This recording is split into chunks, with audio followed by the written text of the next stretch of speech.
All work and no play makes Jack a dull boy. The Shining wasn't just a horror movie about cabin fever. It was a 13-month psychological endurance test that pushed cast and crew to their breaking points, and sometimes beyond. Behind the iconic Overlook Hotel's pristine walls, Stanley Kubrick orchestrated a production so methodical and demanding that actors suffered real psychological trauma. Doors were shattered 60 times, hotel sets were flooded with 200 gallons of fake blood, and the director's infamous perfectionism created tensions that erupted into legendary on-set battles. Today we're diving into 20 weird facts about The Shining that reveal the dark reality behind one of cinema's most haunting masterpieces, from the secret meaning behind Room 217 to the actor who nearly didn't survive the film. We're uncovering production secrets that even hardcore fans don't know. Plus, stick around for a bonus fact that connects this horror classic to one of the most controversial conspiracy theories in film history. Get ready to check into the madness. Let's begin. The Steadicam had never been used in a major motion picture. When Danny Lloyd pedals his big wheel through the Overlook's endless corridors, audiences witness cinema history in motion. Kubrick becomes one of the first directors to use the then revolutionary Steadicam technology, creating those impossibly smooth tracking shots that follow Danny around corners and down hallways. The camera floats like a ghost, never bobbing or shaking despite the operator's movement. What audiences didn't know was that this groundbreaking equipment was so new that the crew was essentially beta testing it for Hollywood. The Steadicam had only been invented in 1975, making The Shining one of its first major cinematic outings. Those fluid shots that make viewers feel like they're following Danny's tricycle weren't just artistic choices, they were technological experiments that would revolutionize filmmaking forever. Scatman Crothers endured 85 takes for a single scene. The horror of The Shining extended far beyond what cameras captured. Scatman Crothers, the beloved actor who plays Dick Halloran, faced Kubrick's legendary perfectionism in its most brutal form. For the pivotal scene where Halloran explains The Shining to Danny, Kubrick demanded take after take after take. 85 attempts. That's how many times Crothers had to deliver his lines before Kubrick finally called cut. The director's obsession with countless retakes sometimes pushed actors to exhaustion. By the end of the marathon shooting session, Crothers was visibly drained, his performance worn down to its emotional core. What makes this even more devastating is that much of Crothers' carefully crafted performance was later cut from the final film, leaving only fragments of his 85-take ordeal on screen. The Overlook Hotel's exterior doesn't match its interior. The Overlook Hotel exists in an impossible architectural space that defies physics and geography. Kubrick built elaborate sets at EMI Elstree Studios based on real locations, but he deliberately created spatial contradictions that subconsciously unsettle viewers. Windows appear in rooms that shouldn't have outside walls. Hallways stretch longer than the building's exterior dimensions allow. The Colorado Lounge contains windows facing impossible directions. These aren't continuity errors, they're psychological warfare. Kubrick studied how spatial disorientation affects human perception, crafting an environment where reality itself becomes unreliable. The hotel's maze-like interior mirrors the hedge maze outside, creating layers of entrapment that viewers feel without consciously understanding why. Every room exists in its own twisted geometry, making the Overlook a character as malevolent as any human antagonist. Lloyd's parents didn't tell him he was in a horror movie. Danny Lloyd was only 5 years old when he became the face of terror, but he had no idea he was starring in a horror film. His parents and Kubrick deliberately kept the young actor in the dark about the movie's true nature, telling him he was making a drama about a family living in a hotel. During filming, Lloyd never saw the more disturbing scenes involving his character. The famous shots of Danny writing REDRUM on the bathroom door were filmed with Lloyd unaware of the word's sinister meaning. When he encountered the blood-soaked elevator scene, crew members told him it was just strawberry juice. This protective deception worked so well that Lloyd didn't fully understand he'd starred in a horror masterpiece until he was old enough to watch it himself, years after its release. The innocence in his performance is genuine because his terror was never manufactured through fear. The hedge maze took a month to film and crew members got lost. The climactic chase through the hedge maze pushed practical filmmaking to its limits. The scene took a month to shoot, partly because crew members kept getting lost and had to use their walkie-talkies for help. What appeared to be a simple outdoor pursuit became a logistical nightmare as camera operators, sound technicians, and lighting crews wandered through the labyrinth's identical corridors. The maze was constructed at EMI Elstree Studios with walls tall enough to create genuine disorientation.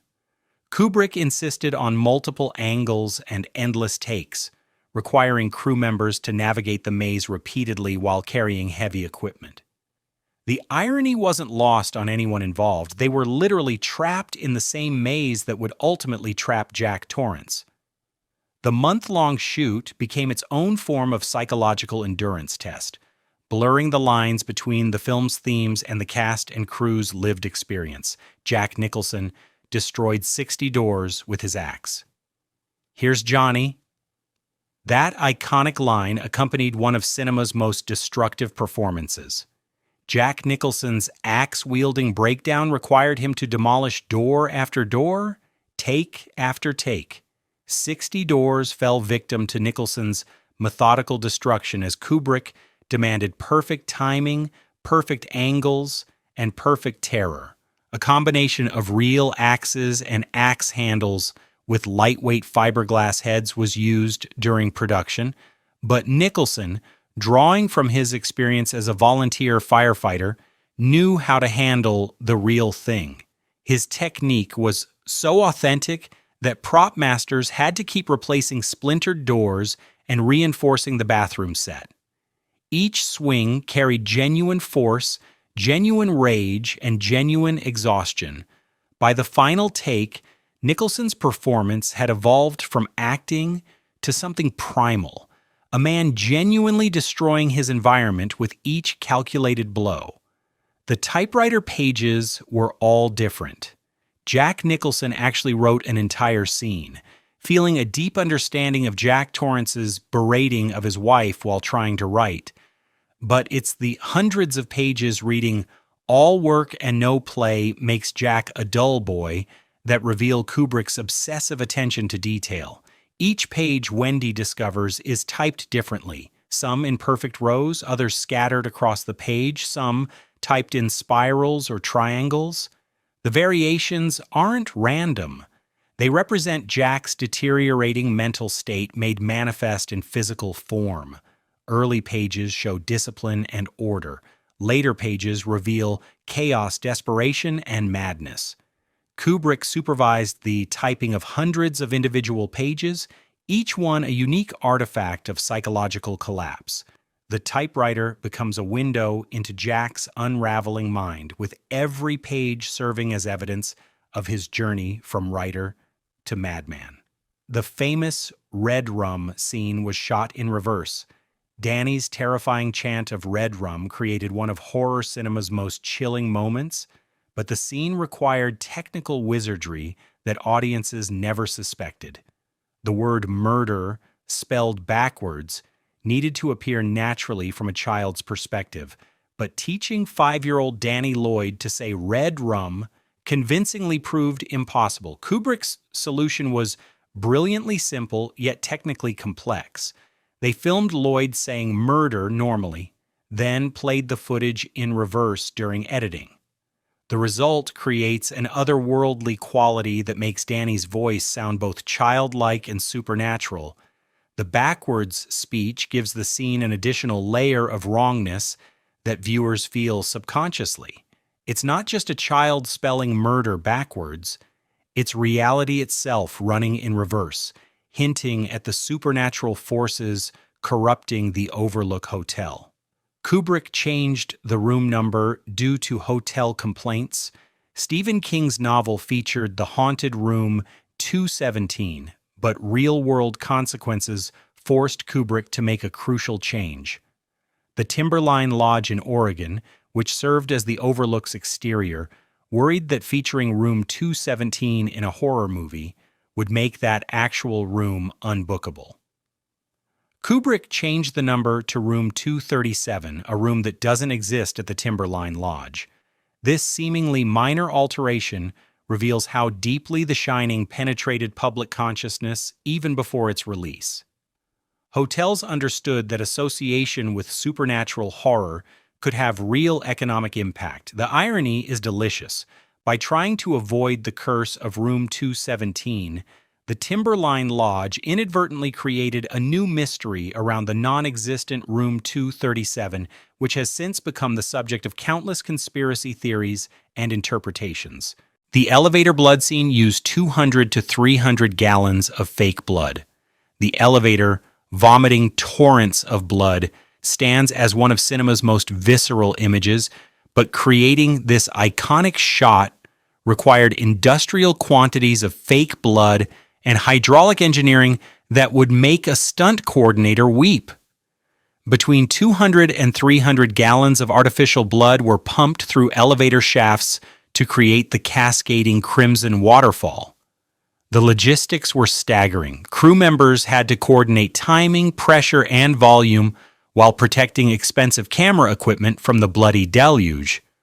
Multiple takes meant multiple cleanups, multiple setups, and multiple gallons of sticky fake blood coating every surface. The elevator shaft became a crime scene that the crew had to recreate over and over again.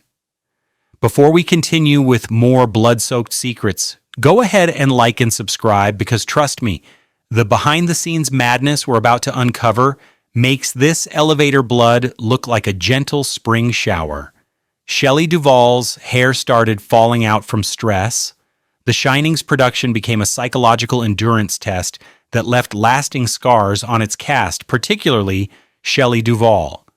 Playing Wendy Torrance required Duvall to maintain a state of perpetual terror and exhaustion for over a year of filming. The constant stress, combined with Kubrick's demanding directorial style, manifested in physical symptoms that went far beyond method acting.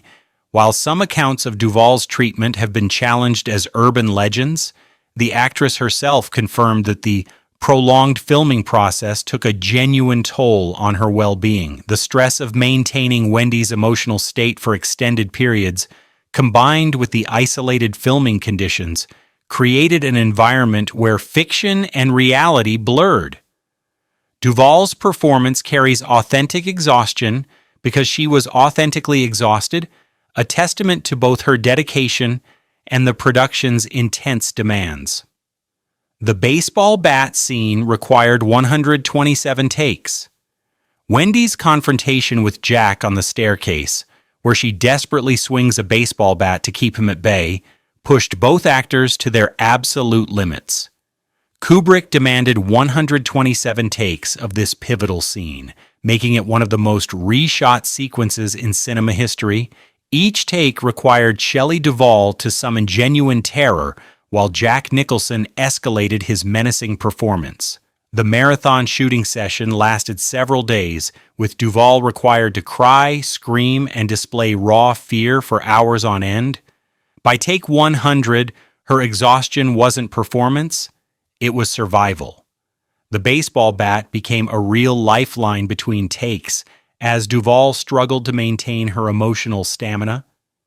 Kubrick's relentless pursuit of the perfect take transformed what should have been acting into something approaching psychological torture, creating a scene where the terror on screen reflects the ordeal behind the camera. Stanley Kubrick called Stephen King to discuss the supernatural.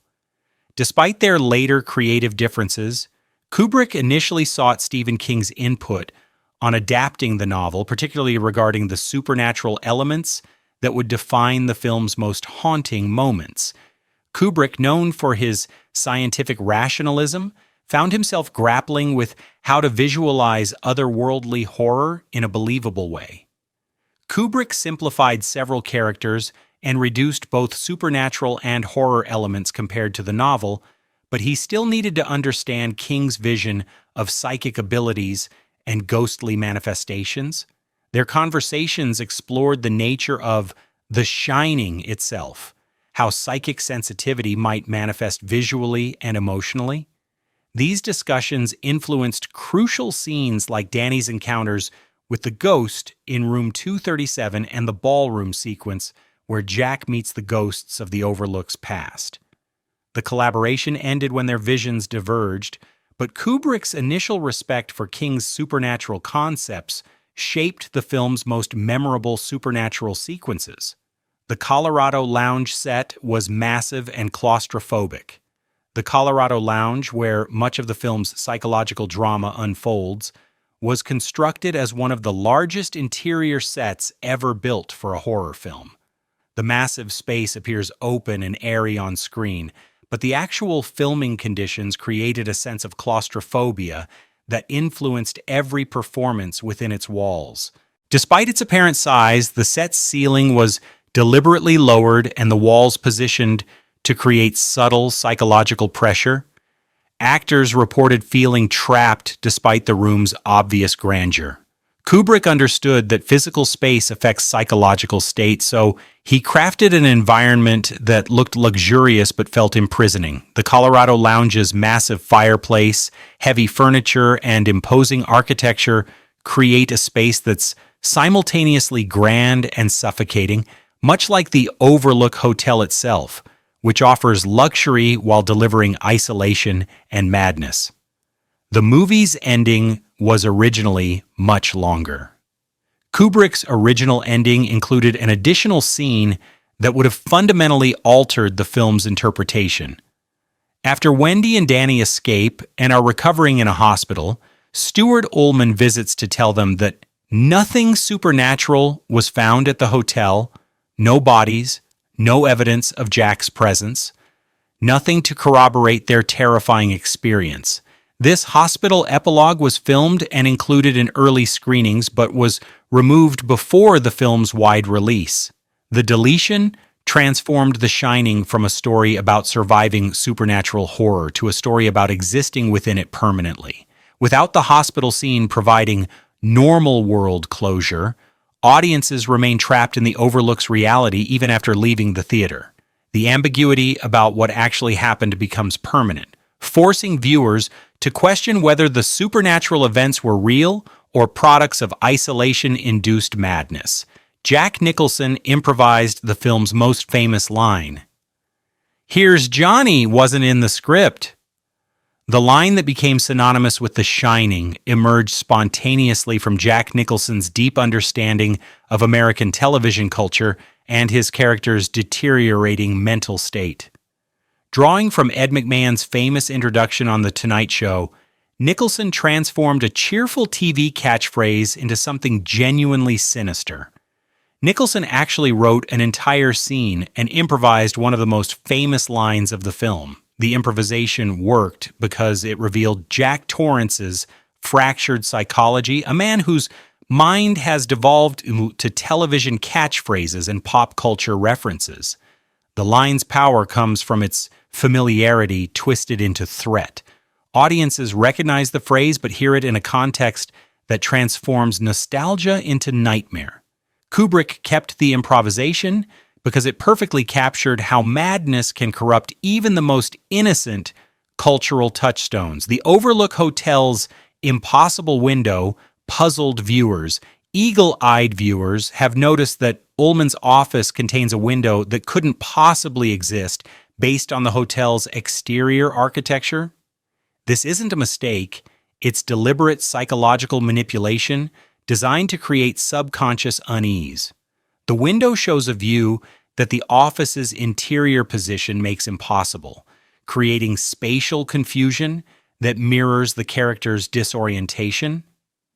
Kubrick filled the hotel with similar architectural impossibilities, hallways that stretch beyond the building's exterior dimensions, rooms with windows facing directions that shouldn't have views.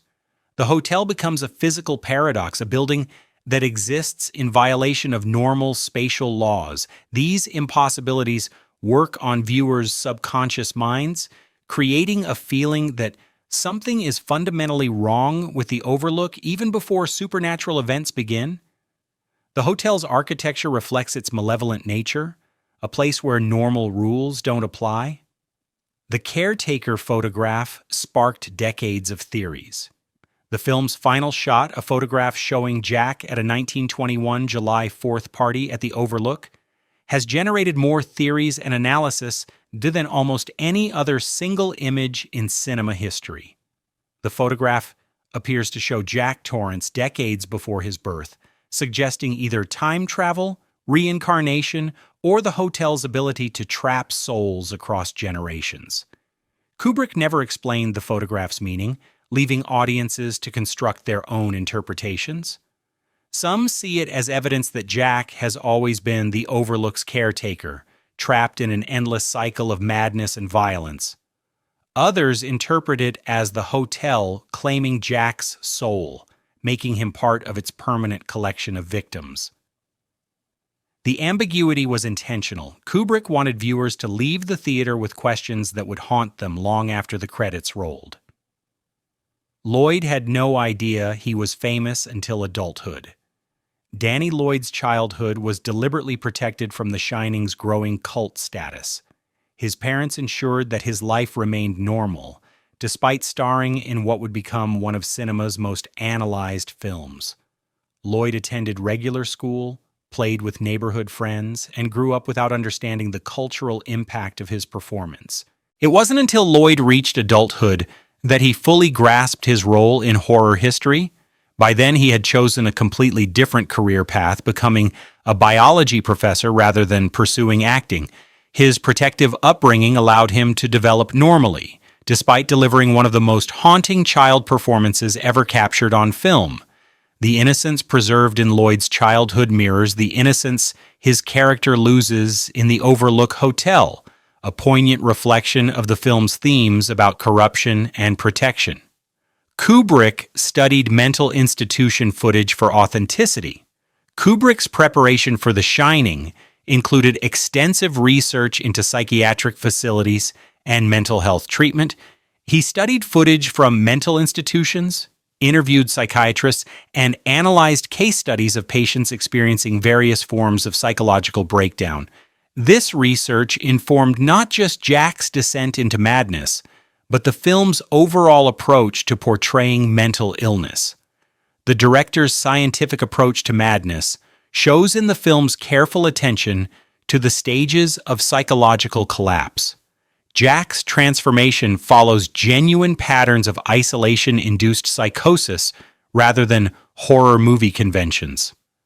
Kubrick understood that authentic madness is more terrifying than theatrical insanity, so he grounded Jack's breakdown in real psychiatric phenomena. The resulting performance feels genuinely dangerous because it's rooted in actual human psychology rather than genre expectations. Bonus fact: the moon landing conspiracy theory connection. Here's the most bizarre legacy of The Shining. Conspiracy theorists claim the film contains Kubrick's confession to faking the Apollo 11 moon landing. The theory suggests that the director was hired by NASA to film the staged moon landing and later embedded clues about this deception throughout The Shining. Theorists point to Danny's Apollo 11 sweater, the room number changed to 237, the distance to the moon in thousands of miles, and various other evidence as Kubrick's coded admission. The documentary Room 237 explores these theories in exhaustive detail. While completely unsubstantiated, these conspiracy theories demonstrate The Shining's unusual power to generate meaning and interpretation far beyond its creator's intentions. The film has become a cultural Rorschach test where viewers project their own obsessions and theories onto Kubrick's meticulously crafted images. 4 decades after its release, The Shining continues to reveal new secrets and inspire fresh theories. What began as Stephen King's novel about a family's winter isolation evolved into Stanley Kubrick's meditation on madness, violence, and the dark corners of American culture. The film's production became its own horror story, with cast and crew experiencing genuine psychological challenges while creating artificial terror.